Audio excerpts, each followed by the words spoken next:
Lori Wilson. Yes, I'm an assembly member for the 11th District, which includes the whole of Solano County and portions of Contra Costa County and Sacramento County. And I'm also chair of the Legislative Black Caucus.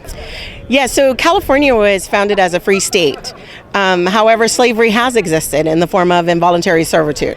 That is a form of modern slavery. It was a way for in prison camps for people to get free labor, including the state having the benefits of this type of labor, as well as there were other forms of people working with being forced to work with little to no pay. And so all of those forms of slavery have existed in California throughout its history.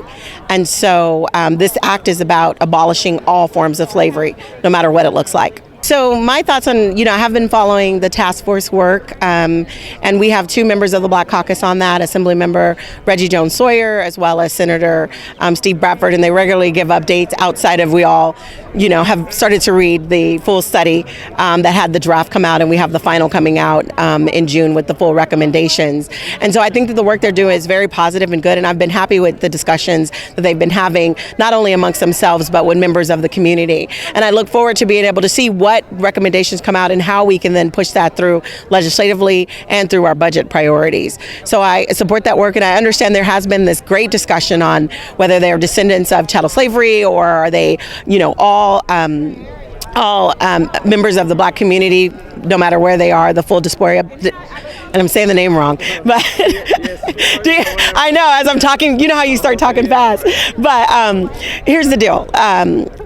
I'm open to those discussions, and I actually don't have a strong opinion on them yet. I want to hear the full discussion and recommendation that comes out. I recognize when you have an advisory board, it's important to let them have that without the influence of the legislators, because we will then act on those decisions. And so I look forward to being able to have that discussion with the other 11 members of the Black Caucus and decide what it is that we want to do with this report and with this information. But the point is, we know an investment must be made.